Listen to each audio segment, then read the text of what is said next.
Tony comes from what can only be described as joyful, energetic, and musical. Certainly, they were not without their struggles growing up in the Bronx of New York, but they were strong through it all. In Tony's world, music always seems to end up as a main focal point, and it showed up early in his life. He was gifted a conga by one of his dad's friends, and that was a pivotal point in his young life. As it turned out, not only a couple of years later, at age 9, he began participating in drum circles. Not only did he start in drum circles, but it was the heavyweight players that were friends of his father and mother. They were very patient with Tony, and it didn't take long for the mentoring to pay off. Tony's parents loved to dance and would frequent local dance halls, where some notable artists were appearing, names like Tito Puente, Machito, and Tito Rodriguez. Well, it turns out that they were also friends of Tony's father, and it didn't take long before little Tony found himself on stage with these musical giants. He was at a time, once the music started, the magic began, and Tony was right at home. He soon became a working musician in the New York area and was recognized as an exceptional player, so much that he not only played locally, but began working on cruise ships. Well, he married young and began a family, so all has-been responsible fathers do work to support his young family. But music was always a big part of his life. As for many lives go through many changes, as it did for Tony, and he found himself relocating to New Mexico in '72. And that's when Chapter 2 is about to begin. As a very talented percussionist, it didn't take long for one of the early pioneers of salsa music in New Mexico, Frank Chihuihui. They began working together. As talented as Frank, his style was very different to Tony. Not only was he accustomed to his New York roots, but he also began the process of educating all that would listen to his guidance in proper execution of true salsa rhythms.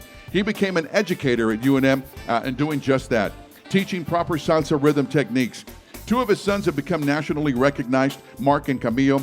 He also, with the help of others, was the driving forces behind the legendary group Ayucan, which played music from the Andes. They were so unique that they received an endowment from the New Mexico Arts Alliance to introduce New Mexico to this style of music.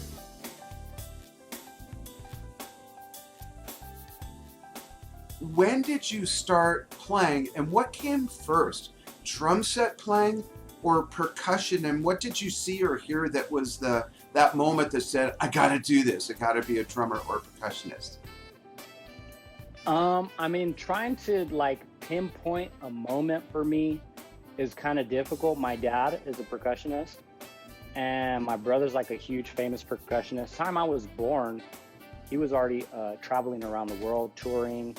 And so my entire upbringing, I just remember him calling my dad from all over the world and sending my dad CDs that he had recorded on. Oh, wow. And sometimes instruments would come in the mail. One thing that was really, really sticks out in my mind, I remember I was probably about 7 or 8 years old, and my dad got a CD player and about 15 CDs that my brother had recorded on. And at that point, the CD player was this brand new, really expensive technology. Yeah.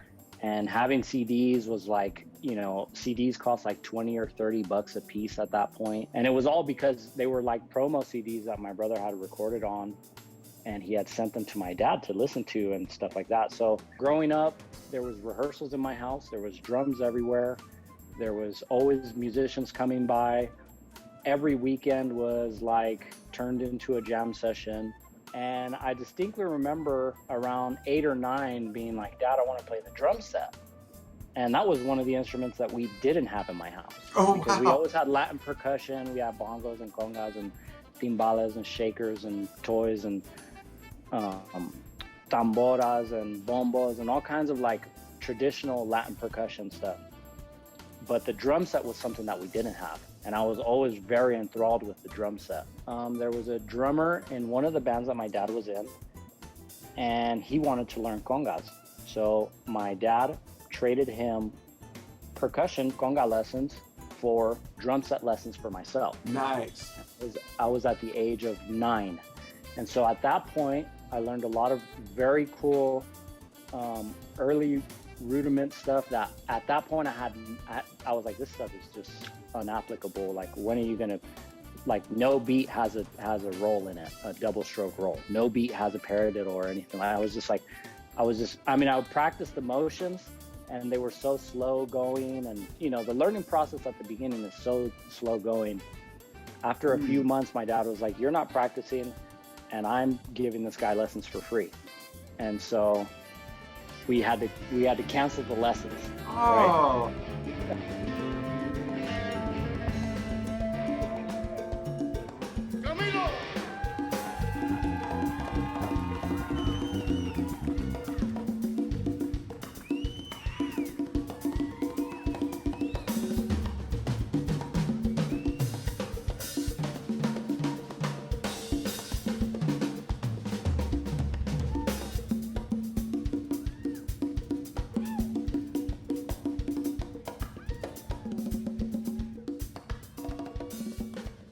As far as your early years coming up playing percussion, who would you say were your biggest influences that really kind of not only inspired you to play, got you excited about the drums and playing music, but also maybe some of those guys that kind of stuck with you? Well, I mean, obviously my dad.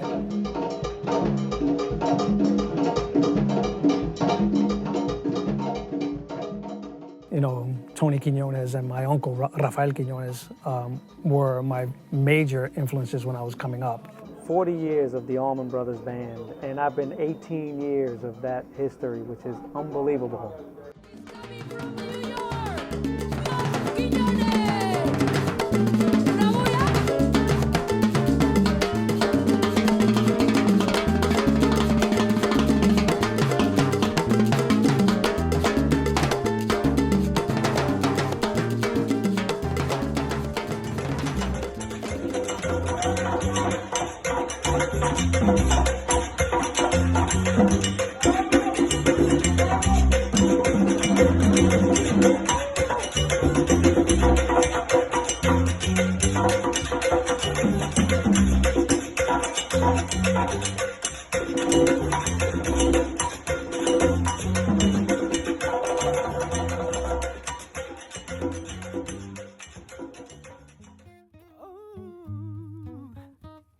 You've been running around, throwing that dirt all on my name.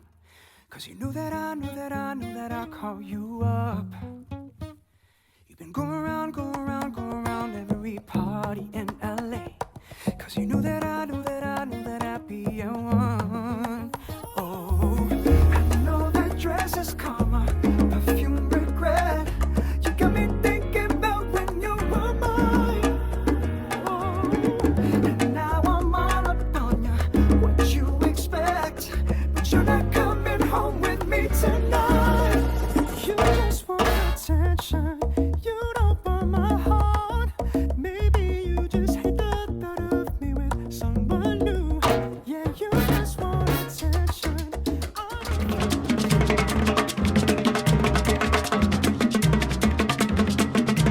Saco de timbal, pedazo para gozar.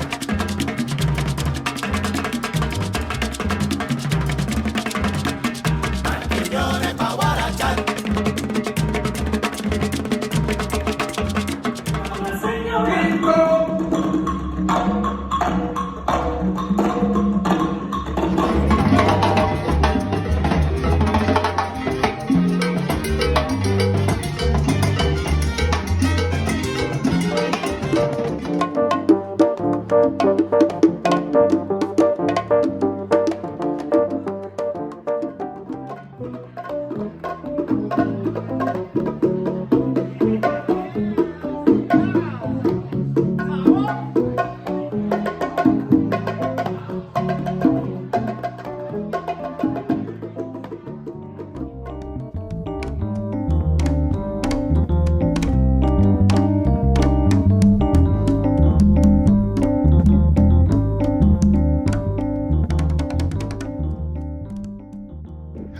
is Chris Cordova, and I'm here to talk about my good friend and Latin mentor, Tony Quinones.